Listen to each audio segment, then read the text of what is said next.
We got Juicy J, Julian Erosa, back here on the program. He's going to be taking on Grant Dawson at UFC on ESPN Plus 4 on March 9th. Julian, what's up, man? How are you? I'm doing good, man. Thanks for having me on the show again. Oh, of course, of course. It's great to catch up with you. Glad to see you got this fight booked and everything like that. I'm sure you would have liked to be on 235 because that's a little bit closer, but you must have just been happy to get a fight and finally have a full training camp.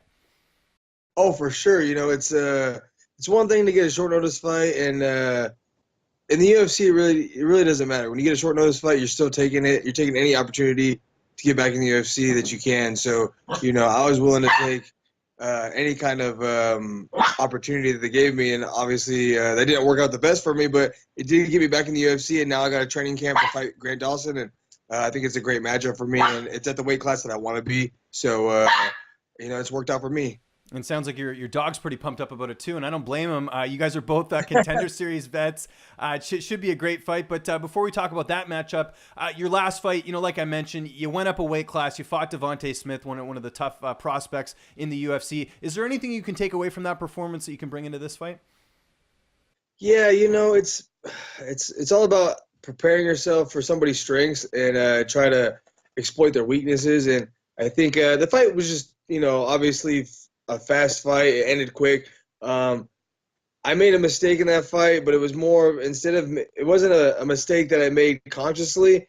I tried outside leg kicking him, and I was in southpaw position, and he was in orthodox, and that just opens his right hand up, and because he shoots his punches straight down the middle, and so I literally had not even done that one time in the back warming up. It was just more one of those reactionary things that you do in sparring, where you just you kind of just you just throwing things off of reaction, not necessarily thinking about it. And I think that's kind of what got me in trouble. Obviously he's a devastating puncher. It only takes one or two shots from that guy to really put somebody out. So, it was just bad timing on my part. And, I don't think that I was unprepared for that fight. I think I should be able to beat a guy like Devonte, more often than not. But, it's MMA. It's a fight. It's a fist fight. You're going to get punched and you're going to get dropped. And, you don't have control over getting caught like that. So, but what that's, kind of opened my eyes up to is just how bad I really want, to be back in the UFC at my weight class and to start stacking up some wins because, I train with some of the best out there, and I know I'm more than deserving to be in the UFC. So it's going to be nice to be able to showcase my skill set and really be able to have a game plan going into this fight that wasn't just like a 1 week game plan that we just, all right, so let's just do this and hope it works. It's going to be a methodical game plan and really be able to set myself up for a good win. How do you feel like you match up against Grant in this fight? He's got a great record at 12-1, but he hasn't fought in a while. The last time he stepped in the cage was August of 2017 because of the whole USADA thing. How do you feel like you match up against him here? Oh, well, having a good record is always key, right? But the thing about having a good record is also about who you fought, right? I'd be more scared to fight somebody like, Michael Johnson, who's in the UFC, who's got like a 50-50 record, but the guy's fought the best in the world, right? So you might look at his record, look at Grant Dawson's record, and be like, oh yeah, Grant Dawson's way better than Michael Johnson, record-wise on paper maybe, but it's all about who you fought, and I don't think Grant Dawson's fought anybody super legitimate. I mean, he's fought some decent regional guys, but I don't think he's ever fought anybody UFC caliber, and so it's going to be a definitely a step up in competition for him. And not to take away from his skill set, he's a good fighter, and I've watched a lot of his fights, obviously getting ready for this fight. And I see that he has strengths in certain areas, and if he gets into a couple of his comfortable positions, he can do really well.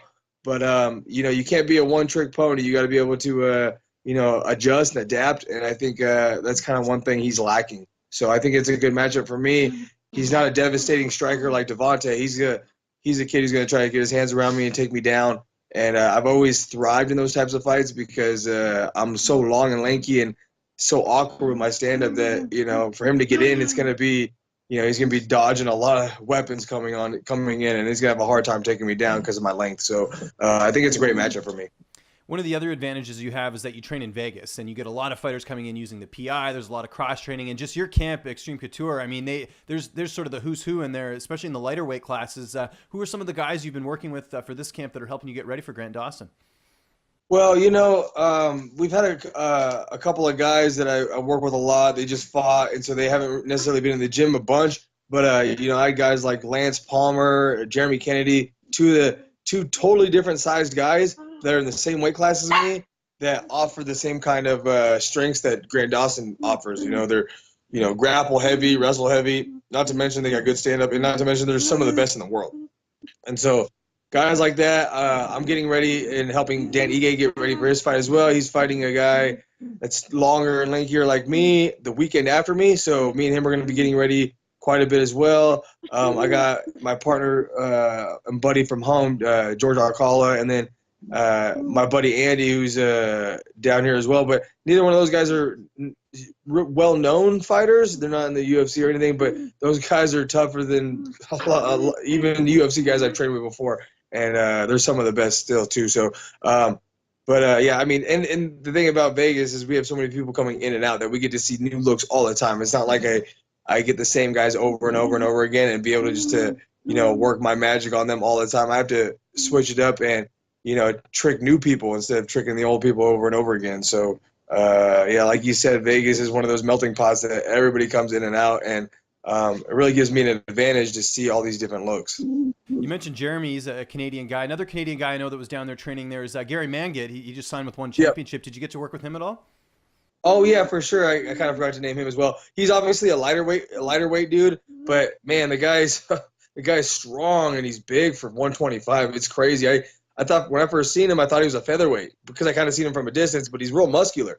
And then once I got a little closer, I could tell he was a little shorter than I am. I was like, oh, he could probably be a 35er. He told me he was a 25er. I was like, you got to be kidding me, man. There's no way. And then even if you look at Gary's pictures on his Instagram, standing next to like guys like Demetrius Johnson, he's a giant. So he's definitely been helping me. And he has a fight coming up like 2 days before my fight. He's fighting a long, lanky guy almost as tall as I am. So it's just kind of crazy. I'm like, how's a guy as tall as me gonna make that weight class? So, but yeah, he's that kid's he's a workhorse as well. He brings a different kind of vibe to the team that we have going on. He's one of those guys that really wants to work hard, and he has nothing else out here to do right now. He's just here for training camp. So all he wants to do is train.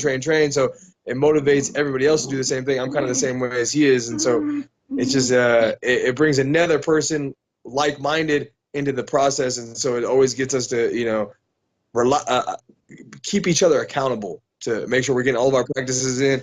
But yeah, that kid, man, probably one of the biggest and strongest 125ers I've ever seen. It's absolutely nuts. How is your weight cut going fighting at your natural weight class? 45 is easy for me to make when I do all the process right. Obviously you can't be cheating, having burgers and beers and wings and this and that, but I woke up this morning at 163 pounds, and I could cut to 55 today if I had to. So if I can cut to 55 within a day, featherweight, with my weekly regimen of the week of the fight will be no problem. So I'm obviously a big guy, 45, but it's usually no problem. I've done this for so many years, and I've made featherweight so many times that I know the wrong things and the right things to do. I've made weight at featherweight doing everything wrong before. So I know if I've done it doing everything wrong before, it's no problem when I do everything right. So, yeah, weight's never going to be an issue for me at featherweight, especially if I have, any kind of fight camp for it. How do you see this fight playing out on March 9th? I definitely see, in my mind, I always want to be like aggressive and put the pressure on people because I usually have a really good gas tank. But what I've noticed is in my sparring sessions is when I'm elusive and I'm especially with someone with a game plan like Gary's, where Grant, he's gonna really want to get his hands on me and try to wrestle me. So if I'm elusive, I don't necessarily need to press the action. He's gonna have to press the action. If he wants to win the fight or get the fight in a position where he wants it, he's gonna have to press the action and he's gonna have to corner me. And that's usually where I thrive the most. And I can put the pressure later on in the fight, but I see the first part of this fight, me kind of, controlling the distance and the pace, and then, he's going to be, slowly but surely get more and more frustrated and trying to get desperate takedowns on me, and I think he's going to get more and more tired, and then I'll be able to put the pressure on and be a little bit more aggressive towards the later parts of the rounds and towards the later parts of the fight. It's going to be a great card. It's coming up here March 9th. It is UFC on ESPN Plus 4. Julian, always appreciate you taking the time, man. Just remind people where they can find you on social media, and if you got any sponsors or shout-outs, the floor is yours. Thank you, brother. I appreciate you, James. Yeah, if you want to, obviously March 9th is the fight. Come watch me fight. You can catch me on social media just under my name, Julian Erosa 3 on Instagram, Julian Erosa or Julian_Erosa on Twitter, Julian Erosa on Facebook. Even though I don't think anybody really uses Facebook anymore. I want to shout out to my management, Iridium Sports Agency, with Jason House. He's literally changed my life around since I've signed with him. Yeah, I got basically it's nice being with the PI because I don't necessarily need like meal prep or anything. They just do it all for me now. So, and all my supplements are kind of through the PI, but Built to Win and RDX have both stepped up and given me awesome sponsorship. So I'd like to shout out to them as well. And yeah, check me out March 9th.